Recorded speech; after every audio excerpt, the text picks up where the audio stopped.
What's up, Sixers fans? It's the Sixers Talk podcast presented to you by Wilmington University. WilMU Works. I'm Ben Berry, one of the hosts of the podcast. No Danny Palmels today. He's out sick. Probably should drink some ginger ale, make the stomach feel a little better. But you know what? We got someone better than Danny. You know him. The one, the only, the great Noah Levick. Noah, how you doing today? I'm doing well. I will politely disagree with the introduction, but nevertheless, glad to be on and hoping Danny is back and feeling better soon. I hope he can rest up, feel better soon, so he can enjoy Thanksgiving 2 days away. But Noah, it's no arguments.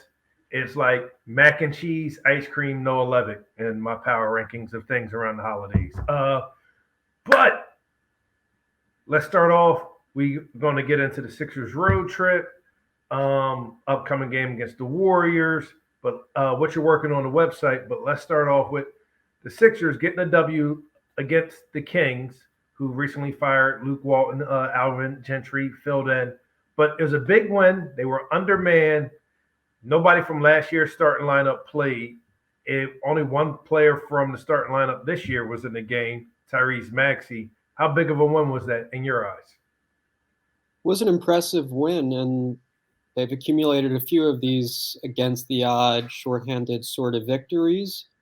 It does come with the caveat that, as you alluded to, the Kings are a team in some disarray and just not playing very good basketball. But I don't think it detracts much from what the Sixers did. And I think the way they got it done was especially strong, only conceding 12 points in the fourth quarter and just kind of coming together and finding a way to pull it out. Shake Milton hit a couple of big shots down the stretch as well. And it sounds bizarre to say, or it certainly would have, at the start of this season. But the fact that they won without Tyrese Maxey being like almost perfect is encouraging. Maxey again, I think had a very good game, 24 points, but did take him 22 shots to get there. And the Sixers pulled it out, I think, just with a good team effort in this one. Matisse Thybulle, second game back from COVID, puts up a season high 15. I think showed a lot of nice things as a cutter and in transition, in addition to the typically excellent perimeter defense. And Andre Drummond, by the way, just another casual 23 rebounds, including a lot of really important ones down the stretch of this game. Like these were not empty stats. He was getting the Sixers a lot of extra possessions when they very much needed them. So, really, really nice win for this team. And just in the context of this road trip, as we'll touch on further, I'm sure later here, just going into this game against the Warriors, where a loss moves you to 2-4 as opposed to 1-5. I think that's a significant difference, and I do think this is legitimately a morale-boosting sort of win where they needed a lot of guys to step up, and that's exactly what happened. So let's start with Andre Drummond. Yes, another 20 rebound game, 7 offensive boards. It was big. Shows why he's a quality backup. And if he wanted to, he could probably still get starting minutes somewhere else. But he joined here at the Sixers. He was the Lakers before. So quality backup when years previously when Embiid was out, it was just a gigantic minus no matter who the backup center was. Matisse Thybulle coming back. I want to say this with a caveat, and people are going to say I'm Debbie Downer, but since Matisse's offense was kind of so low, I take any progress as a thumbs up. But even at that, what we saw from Matisse cutting transition, it's nice to see that he is improving. And if he doesn't pick up ticky-tack fouls, he's just a menace on the defensive end, which helped cause transition points. So it was just nice to see Matisse back, just improving slightly on the offensive side of the ball. And Tyrese Maxey, as you said, he had to put up close to 20 shots to get his points. But Tyrese Maxey, second-year player, has been very nice to see. Last 3 games, 17 assists with 0 turnovers. I would take that. He is head and shoulders better than I ever imagined he would when the Sixers drafted him. He was that last year, and he continues to be that. So it's very nice to see the Sixers getting this win when they're so undermanned than just seeing Matisse progress. Tyrese Maxey, his shot comes and goes at time, but That first step is deadly, and he's still progressing. So I'm liking what I'm seeing from the Sixers through and through. There's a couple of negatives, but let's continue with the positives. Are there any other positives in the win over the Sacramento Kings that you saw? Yeah, he didn't have the best shooting night, but I think overall George Niang has been good as a starter and is just a valuable player to have in these situations where you're extremely shorthanded and you need smart, sensible basketball. You need someone who's willing to make the open pass, who's willing to occasionally look bad defensively, but at least commit to his assignment and be really dedicated on that end of the floor. In my mind, he's been a positive with the way he's stepped into that role. But to expand on Thibault a little bit, I'll publicly debut the comparison here that he reminds me a good bit of Doug Christie, who was on the Sacramento bench last night as an assistant coach, especially, of course, when he scores 15 points. But Christie, another guy, grew up in the Washington area and was a four-time All Defensive Selection, rangy 3-and-D wing. Obviously, probably more talented on the defensive side of the ball, but to me, I see like significant similarities there. And if Thibault does make some of these offensive strides, perhaps he does develop a Christie-esque offensive game. I think it's interesting the improvements he's made as a cutter because in my mind, it's almost a little bit intuitive. Like defensively, part of what makes him so unique is the instincts and the ability to see the play before it happens. And so it's logical almost that those qualities would also translate offensively to, okay, when Embiid gets the ball, I just have this gut feel that the help's coming from the baseline. So therefore, I'm going to make the cut to the middle or something along those lines. So yeah, it has been cool to see Thibault, I think, make gradual strides there. And I don't think the development as a cutter is fluky. Like I do think we've seen this coming, dating back the last season. So the Sixers would love if that continues. And then, yeah, just to add a little to your point about Maxey and the incredible job he's done taking care of the ball. 2 turnovers on this road trip, and per cleaning the glass, he has a 6.8 turnover percentage, which is best among any NBA point guard.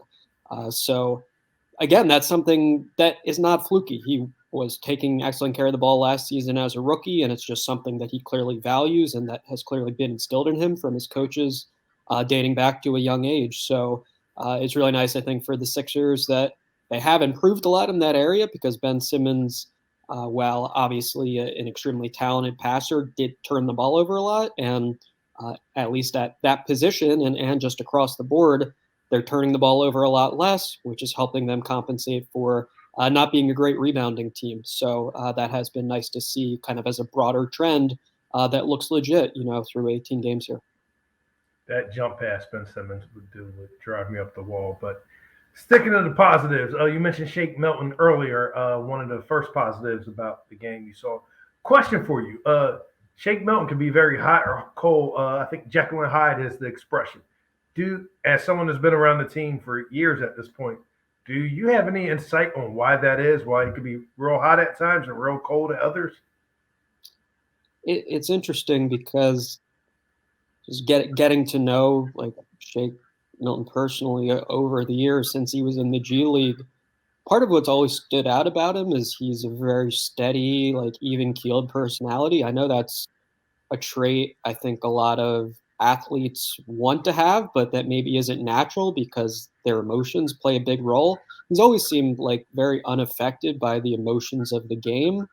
And so the positive side of it, I guess, is that when he's slumping, it doesn't really phase him. Like he's almost oblivious to the fact that he's shot 20% in his last 3 games, or that his jumpers have been really flat, or what have you.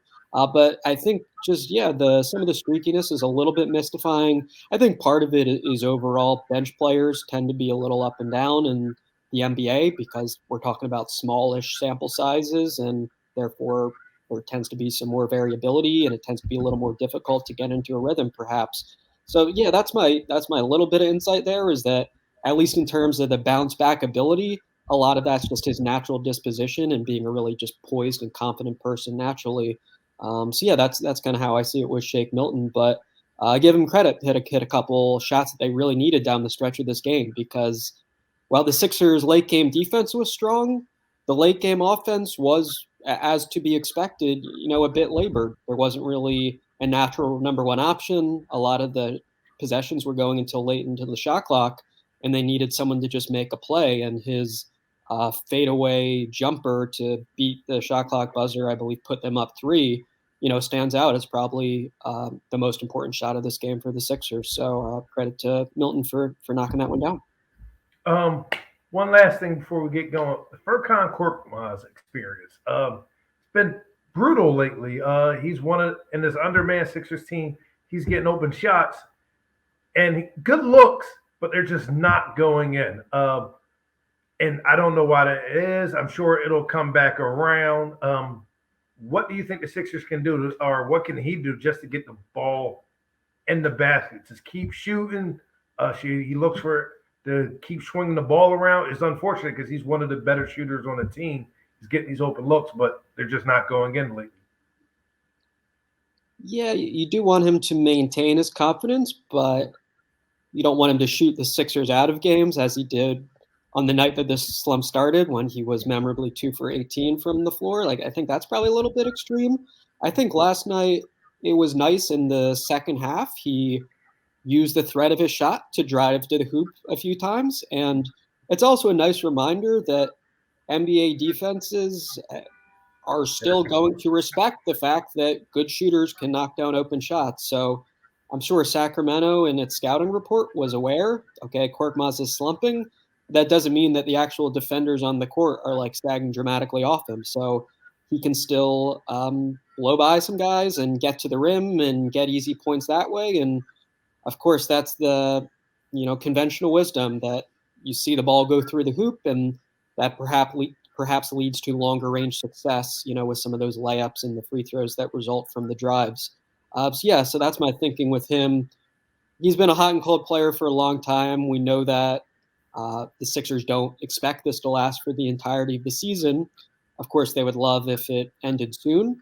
And I think in all likelihood, the shooters will get better looks and just see more success overall when Joel Embiid returns, after testing positive for COVID-19. And the Sixers have been without him for these past 8 games, and overall have seen a lot of the long-range numbers decrease, with Korkmaz being one of those guys who's, among that group. Well, let's hope that Korkmaz can get back on the positive side, start making some of these shots. The Sixers, 1 game left in this road trip. 2-3 so far. Coming back after the short commercial break, we'll talk about our overall feelings from this road trip and the last game they got against the Warriors after this. Start college, build skills, and complete your degree with Wilmington University. 100% online options and affordable tuition makes WilmU work for you. Learn more at wilmu.edu. Sixers are finishing up this road trip with a chance. 3, 2, 1. The Sixers are finishing up this road trip facing Golden State Warriors, who have been a force to reckon with so far this season, and they're still waiting on the return of Klay Thompson. The Sixers are 2-3, 6-game road trip, playing the Warriors. Before we get to the Warriors game, what's been your overall feeling from this road trip? I think, given how difficult the circumstances have been, you would take 2-4 if you were aware that it's just so many players would miss so many games. I think 2-4 is honestly not bad. I think the loss to begin the trip to Indiana was disappointing. And then, you never like to see a team completely smoked like the Sixers were in Utah. But I think overall the effort's been good. They played hard. Tyrese Maxey's been great. He's really sustained a lot of the positive signs, from the Sixers winning streak a few weeks ago. I think 2-4, if that is the end result, not bad.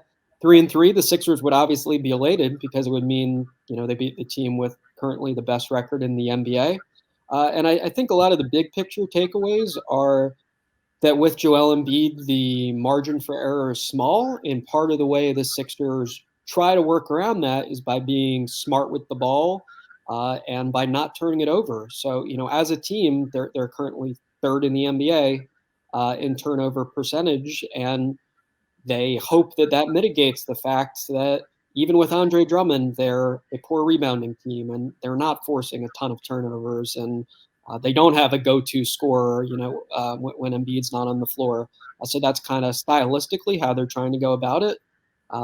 With mixed results here, but just having a decent feel for, okay, when we do not have our best player, these are some of the things that work for us. I think that can serve them well in the long term. But ultimately, as we've known for a very, very long time, playoff success is highly improbable if Joel Embiid is not healthy. And the hope is that, he will be cleared to return here soon. I think, as we kind of alluded to, but positive news that Doc Rivers told reporters in Sacramento that Embiid has resumed working out at the Sixers facility in Camden. Obviously, you just like to hear that because you never know what the effects are going to be for someone who has COVID. So the fact that he's good enough to be, on a basketball court again and seemingly ramping up to a return is great. And the Sixers will no doubt be a better team when he's back out there. Agreed. My takeaway from this road trip so far is it's a little hard. It's been a 5-game road trip. 5 games so far. It's a 6-game road trip overall. But since they started the road trip with a loss, and they had lost, was it 2 or 3 games before it started? It seems like it's just all blended together for me. It just seems like the Sixers have been dealing with the struggles a lot on the road. But before that long losing streak was ended the other night, it started with them losing games at home. I'm hoping they can win this game against Golden State. I know that's asking a lot, but hopefully just coming to the Thanksgiving weekend, you got to win. You can regroup. Hopefully Embiid is back soon. You get more healthy players back, and it's just the start of something fresh. As you said, that Pacers game was disappointing how it ended. Then just get wiped off run off the court by the Jazz isn't the best feeling, but just remember the Sixers have been shorthanded. So that's what I'm just trying to think. And it's not all doom and gloom. You don't need to make big adjustments. Finishing the road trip 3-3, especially after how it started, would be a win in my eyes. Agreed. Yeah. And yeah, we can't overstate how difficult that task is. You would assume Matisse Thybulle sees a lot of minutes on Steph Curry. I thought the Sixers did a good job last night of just kind of sticking Thybulle on whoever was most dangerous on the floor against the Kings. And you imagine that will be the pattern throughout this season. And yeah, you can't help, after seeing Thybulle have another strong start last night, to think about the long term. Is he going to be starting for this team like this year in the playoffs or down the line, or is that going to be Danny Green? I think we'll have to wait and see, and you'd expect more twists and turns here based in part on just who's available and Green's health and those sorts of questions. But especially if Matisse Thybulle is chipping in as well as he has been with the cutting and the transition offense, and at least being willing to shoot threes when they're open. Boy, he looks like a starting caliber player. So him against Steph Curry and trying to tail him around off the ball, I think will be a lot of fun to watch. And then the Sixers will really hope that there's some brother versus brother matchup. Seth versus Steph was very entertaining last year at Wells Fargo Center when Seth got off to a hot start and gave the Sixers a chance to win that game. But he's, yet another one of the injured players now, missing last night's game with back stiffness. So unclear if he'll be available.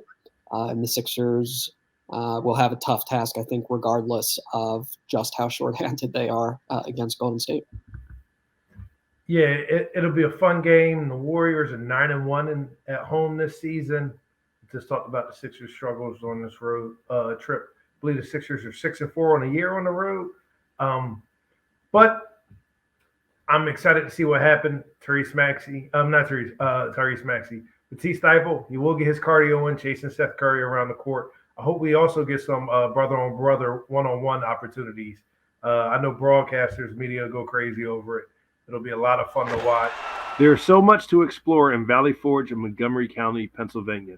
Montgomery County is composed of charming towns and main streets, and each with its own personality, style, and unique vibe.